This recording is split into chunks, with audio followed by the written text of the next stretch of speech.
السلام علیکم ورحمۃ اللہ وبرکاتہ. الحمد للہ وکفى وسلام علی عباده الذین اصطفى اما بعد. رات کو ہم نے تمہارے لیے لباس بنا دیا. جس طرح یہ تمہارا لباس تمہیں چھپا دیتا ہے، یہ رات تمہیں چھپا دیتی ہے تاکہ تم لوگوں سے ہٹ کر آرام کی نیند سو سکو. اور پھر جب رات گزر جاتی ہے ہم تمہارے لیے سورج کو طلوع کر کے دنیا کی روشنی پیدا کرتے ہیں. وجعلنا النهار معاشا، اور ہم تمہارے لیے معاش کا ذریعہ بنا دیتے ہیں اس دن کو. جب دن کا اجالا ہوتا ہے ہر ایک اپنے گھر سے نکلتا ہے اور پھر جاتا ہے، کبھی دکان میں، کبھی آفس میں، کبھی ملازمت کے لیے، کبھی اور کسی کام کے لیے، کبھی کارخانے کے لیے، اور اپنی ضرورتیں پوری کرتا ہے. دن بھر کو اللہ نے معاش کا ذریعہ بنایا لتبتغوا من فضله، تاکہ تم اپنے پروردگار کے فضل کو تلاش کرو. اللہ تبارک و تعالیٰ نے سورج اور چاند کو مسخر کیا اور پھر یہ پورے نظام کو اللہ نے بنا کر پھر اس میں بھی دن اور رات کے حساب سے اللہ نے دن اور رات اور پھر ہفتہ اور پھر مہینہ اور پھر دن کے پوروں کے نام اور پھر سال کے 12 مہینے یہ اللہ نے پورے بنا دیے. إِنَّ عِدَّةَ الشُّهُورِ عِندَ اللَّهِ 12 شَهْرًا فِي كِتَابِ اللَّهِ. اللہ تعالیٰ فرمائے کہ مہینوں کی تعداد اللہ کے پاس 12 مہینے 12 مہینے بنا دیے. یہ 12 مہینے کیوں بنائے؟ لِتَعْلَمُوا عَدَدَ السِّنِينَ وَالْحِسَابَ، تاکہ تم سالوں کی گنتی کو پا سکو، پورا کر سکو، سمجھ سکو، جان سکو اور حساب کر سکو. قرض لینا ہے، مہینہ اگر نہ ہوتا تو قرض دینے کی تاریخ دینا ہو پاتی. شادی کرنی ہے تو تاریخ کیسے طے کریں گے جب دن اور رات کا حساب، مہینوں کا حساب نہ ہو؟ پورے مہینے بنا دیے اللہ تبارک و تعالیٰ نے.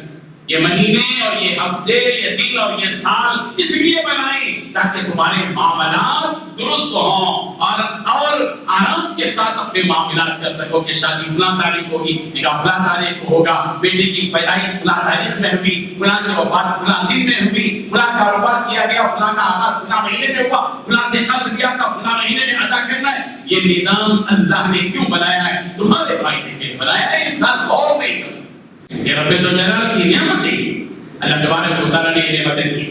اور یہ جو 12 مہینے ہیں 2 قسم میں تبدیل ہوتے ہیں. ایک شمسی حساب سے جس کو ہم عیسوی تاریخ کہتے ہیں، یہ شمسی حساب سے ہوتے ہیں.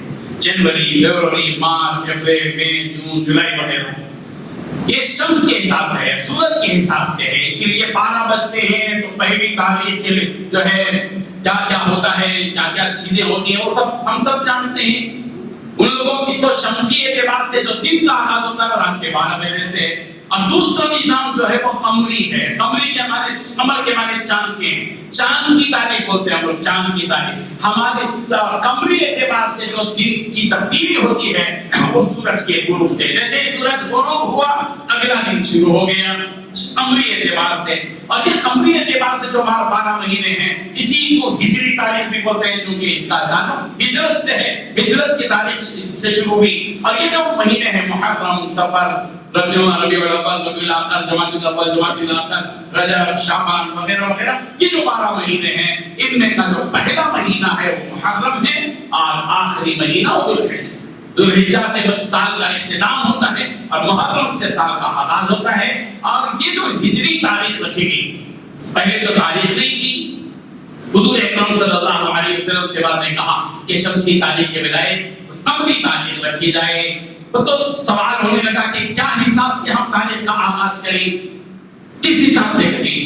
حضور صلی اللہ علیہ وسلم کی پیدائش کے اعتبار سے کریں یا حضور صلی اللہ علیہ وسلم کو نبوت ملی نبوت کے اعتبار سے کریں، یا یہ کہ کوئی اور ہو ہجرت کے اعتبار سے کریں؟ حضرت عمر فاروق رضی اللہ عنہ کی رائے یہ تھی کہ حضور اکرم صلی اللہ علیہ وسلم کی جو ہجرت ہوئی، ہجرت سے اس قمری تاریخ کا آغاز کیا جائے. حضرت عمر فاروق رضی اللہ عنہ کی رائے کو قبول کیا گیا. کیوں؟ اب سوال یہ ہے کہ ہجرت تو ایک ناکامی کی چیز سمجھ میں آتی ہے. ہجرت کا مطلب ہے کہ حضور صلی اللہ علیہ وسلم نے مکے کی زندگی کو چھوڑا، یعنی ناکامی کا کوئی اعلان کیا کہ اب یہاں ہم نہیں رہنے والے ہیں اور ہم جو یہاں سے رخصت ہو رہے ہیں. لیکن حقیقت یہ کہ اس میں مثبت انداز ہوئی ہے. ایک تو منفی سوچ ہے کہ ہجرت چھوڑ کر جانا ہے، اپنے آپ کو تسلیم کرنا ہے. ایسا نہیں تھا، بلکہ ہجرت دراصل ایک اسلامی انقلاب ہے. جس میں پیشرفت ہے کہ سارے مسلمان اجتماعی طور پر ایک دوسری جگہ پر زندگی گزار کے اپنی ایک تاریخ بنائیں گے. اسی لیے جب تاریخ کے رکھنے کی بات آئی تو حضور اکرم صلی اللہ علیہ وسلم نے فیصلہ کیا کہ اب یہ تو تاریخ رہے گی وہ حضور صلی اللہ علیہ وسلم کی ہجرت سے ہوگی. تو بعد میں چل کر یہ ہجرت ہی سے جو ہے معاملہ شروع ہوا. حضور حضرت عمر فاروق رضی اللہ عنہ کی رائے یہی تھی اور پھر اسی سے ہجرت چلی. 1443 سال گزر کر اب ہم جو نئے سال میں آ رہے ہیں وہ 1444 ہے. جس طرح ہم شمسی تاریخ یاد رکھتے ہیں مسلمان ہونے کی حیثیت سے ہماری اسلامی تاریخ کا تقاضا یہ ہے کہ ہم ہجری تاریخ کو بھی یاد رکھیں. دیکھیں یاد رکھیں اس کو کہ آج کون سا مہینہ ہے. اچھے لوگوں کو نہیں معلوم کہ آج کیا تاریخ ہے تو اس کی رعایت بھی رکھی جائے اس لیے کہ ہماری تہذیب کا ایک حصہ ہے. ہماری تہذیب میں یہ داخل ہے کہ ہم اپنی روایات کو فراموش نہ کریں اسلامی تاریخ کو فراموش نہ کریں. اب ماہ محرم کا یہ جو سلسلہ ہے محرم کا مہینہ ماہ محرم اور اس میں ایک دن ہے عاشورہ 10 تاریخ.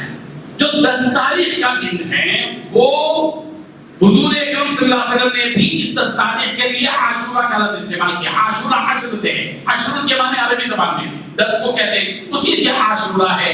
اور عاشورے کے دن کے سلسلے میں نبی کریم حضرت محمد مصطفیٰ صلی اللہ علیہ وسلم نے ارشاد فرمایا کہ یہ صوموا عاشورہ تم عاشورے کے دن روزہ رکھو یعنی محرم کی 10 تاریخ کو. اب رہی بات یہ کہ یہ روزہ تو یہود بھی رکھا کرتے تھے اس لیے کہ زمانے جاہلیت میں بھی اور یہودیوں کے نزدیک بھی اس دن کی فضیلت تھی عاشورے کی. تو اللہ کے نبی صلی اللہ علیہ وسلم نے فرمایا کہ جب یہود بھی عاشورے کے دن روزہ رکھتے ہیں تو تم بھی رکھو لیکن ان کی مطابقت نہ ہو اس لیے تم ایک دن کا اضافہ کر لو. 9 محرم اور 10 محرم دونوں روزے رکھو یا 9 کو نہ رکھ سکے تو 10 اور 11 کو رکھو. ماہ محرم کے بارے میں حضور اکرم صلی اللہ علیہ وسلم نے فرمایا کہ یہ شہر اللہ کا مہینہ ہے. جس طرح مسجدیں پوری مسجدیں ہیں لیکن مسجد حرام کو تمام مسجدوں پر فضیلت ہے اور اسی طریقے سے اونٹیاں دنیا میں ہیں مگر حضرت صالح کی اونٹی کو اللہ کی نشانی قرار دے کر اس کی فضیلت بتائی گئی. بالکل اسی طرح اس مہینے کو ماہ محرم کو شہر اللہ قرار دیا گیا اللہ کا مہینہ قرار دیا اور تمام مہینوں پر اس کو فضیلت دی گئی.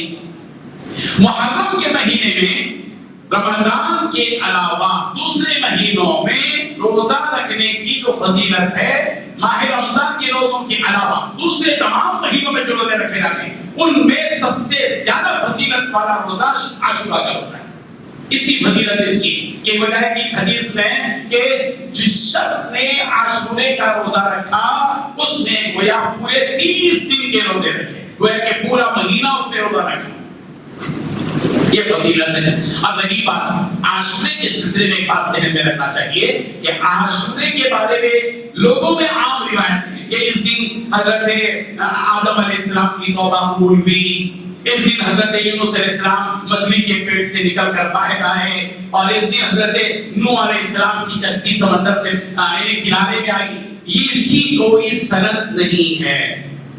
یہ عام لوگوں میں بول چال میں آگے بات اور عام مشہور ہوگی لوگوں نے اس کو بولنا شروع کیا مگر صحیح حدیث سے اس کا کوئی ثبوت نہیں ہے. ہاں ایک واقعے کا ثبوت ملتا ہے عاشورے کے دن کے سلسلے میں وہ ہے حضرت موسیٰ علیہ السلام کا فرعونیوں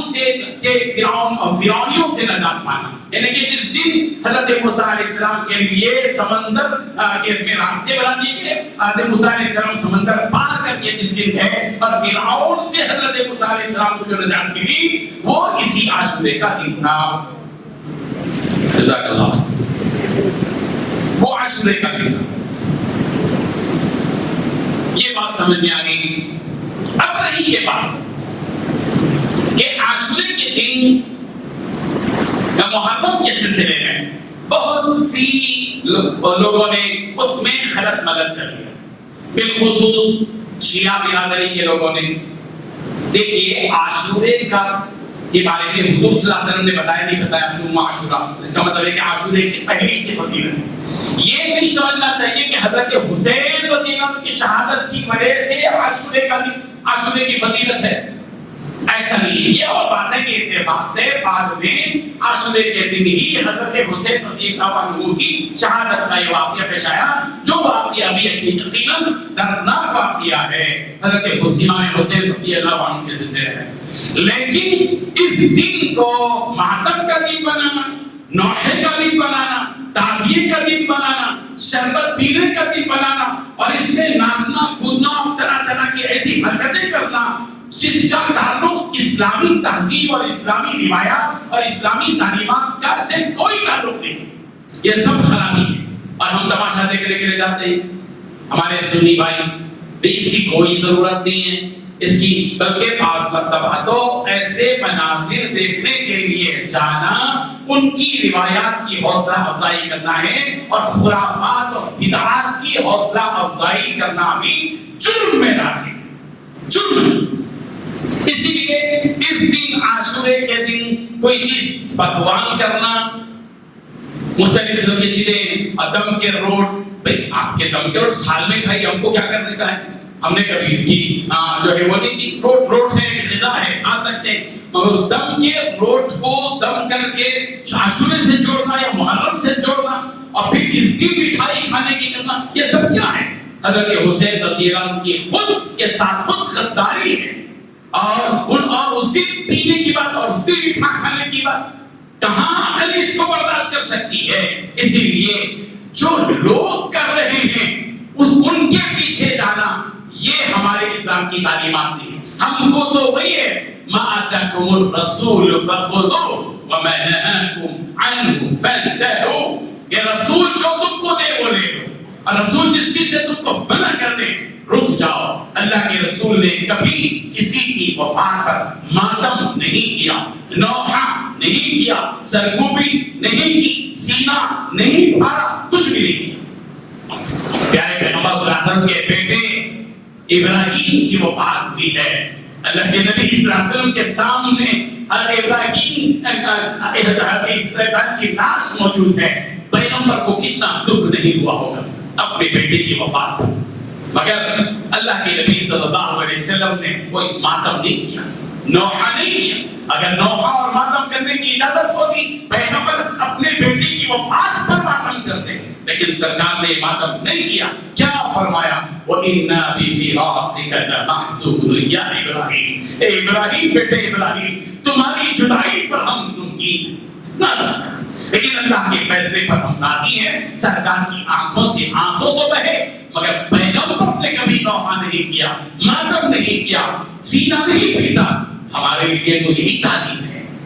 ہم کسی اور کے محتاج نہیں ہیں. ہم کسی حسین منظر کو دیکھیں کہ بہت اچھا لگتا ہے, بلیڈیں کھینچی جا رہی ہیں, سینہ پیٹا جا رہا ہے, اور یہ تو کرائے کے ہیں جن کو پیسے دے کر خرید کر اصل شیعہ کرتے ہیں نہیں, وہ بھی تو غور کرو, یہ تو کرائے کے لوگ ہیں, اصل لوگ تو پیچھے رہ جاتے ہیں, وہ بڑے چالاک اور ذہین ہوتے ہیں. اس لیے کبھی کسی حسین منظر سے ہم کو دھوکہ نہیں کھانا ہے, بلکہ ہم کو اپنی اسلامی تعلیمات ہمارے لیے کھلے ہیں.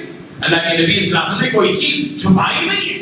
قرآن مجید نے ہمارے سامنے سارے احکامات بتا دیے. ہمارا مسئلہ یہ ہے, غمناک مسئلہ, دردناک المیہ یہ ہے کہ ہم اللہ کی کتاب کو اپنے قریب نہیں کرتے. اس میں کیا ہدایات ہیں, اس میں کیا تعلیمات ہیں. نبی کی سیرت نہیں پڑھتے, ہم سنت ہم بخاری اور مسلم نہیں پڑھتے, ترمذی اور ابن ماجہ نہیں پڑھتے, ابو داؤد نہیں پڑھتے, نسائی نہیں پڑھتے.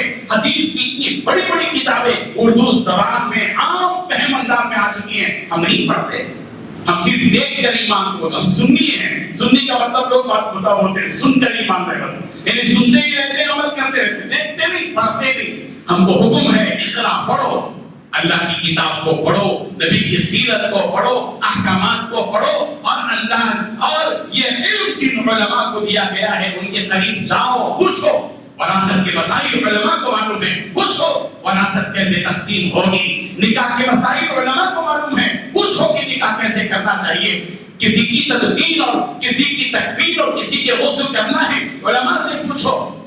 روایتوں میں کھو جانا, بدعات اور خرافات میں مبتلا ہو جانا, یہ ہماری شان نہیں ہے. ہمارا کام یہ ہے کہ ہم ذمہ داری کو سمجھیں, علماء سے پوچھ تاچھ کریں. واٹس ایپ پر نیوز آ گئی, واٹس ایپ پر کچھ مسئلہ آ گیا, ہم اس پر ایسے ہی ایمان لاتے ہیں جیسے نبی پر ایمان لاتے ہیں. نعوذ باللہ من ذالک. اور یہ کہنے پر دکھ ہوتا ہے, آج ہم نے سوشل میڈیا بالخصوص واٹس ایپ کو اپنے ہمدرد, اپنا رہنما, اپنا قائد اور اپنا سب کچھ بنا لیا ہے. جو اس میں آ گیا بس خود بھی پڑھا اور ہزاروں کو صرف جو ہے بھیج دیا, سینڈ کر دیا, شیئر کیجیے, شیئر کیجیے, شیئر کیجیے. کیا ہے یہ بلا, مصیبت ہے. ہر چیز کو بھیج دینا اور ہر چیز کو سمجھنا کہ یہ حق ہے, بالکل غلط ہے. باطل قسم کی چیزیں بھی واٹس ایپ پر آ رہی ہیں, باطل خرافات قسم کی چیزیں بھی آ رہی ہیں, بے سند باتیں بھی واٹس ایپ آ رہی ہیں. ہم کو چاہیے کہ ہم چوکنا رہیں. دشمن تیار ہے ہمارے دین کو کھوکھلا کرنے کے لیے. دشمن سازشوں میں لگا ہوا ہے ہزاروں کی تعداد میں ہمارے دین کو منہدم کرنے کے لیے. ہم مسلمانوں کو چاہیے ہمارے اپنے دین کے بارے میں ہم پوری طرح محتاط رہیں, الرٹ رہیں, محتاط رہیں. ہم کوئی ٹیبلٹ کھاتے ہیں, 1000 مرتبہ پوچھتے یہی نام ہے کیا, پوری ڈیٹ اس کی ہے کیا, ایکسپائر تو نہیں ہو گئی. ایک جسم کی حفاظت کے لیے ہم ایک چھوٹی سی ٹیبلٹ استعمال کرنے کے لیے اتنی تحقیق کرتے ہیں. ہمارا پیارا دین جس دین و ایمان پر ہماری نجات اور کامیابی موقوف ہے, اس دین کے سلسلے میں ہم یوں ہی معلوم کر لیں گے, یوں ہی سمجھ لیں گے کہ یہ حق ہے. نہیں, ہم کو الرٹ رہنا چاہیے, محتاط رہنا چاہیے. سوچ بچار کے ساتھ علماء زندہ ہیں, پوچھے علماء سے, فون کر کے بھی پوچھا جا سکتا ہے, ملاقات کر کے بھی پوچھا جا سکتا ہے. کتنے ایسے مسائل ہیں جن کو ہم واٹس ایپ میں آ گیا سمجھ لیے اور سب کو بتا بھی رہے ماشاءاللہ سے ایسا ہے اور ایسا ہے. بے سند باتیں ہیں, یہ اس کی کوئی اثر نہیں ہے. ہم سب کا کام اور ہم سب کی ذمہ داری ہے کہ ہم ان حقائق کو سمجھیں. ماہ محرم حرام کے سلسلے میں بھی, عاشورہ کے سلسلے میں بھی لوگوں کی دیکھا دیکھی چولہا پھونکی والا معاملہ ہمارا نہیں ہونا چاہیے, بلکہ اس معاملے میں بہت تحقیق کریں اور اچھی طرح سمجھے دین کو.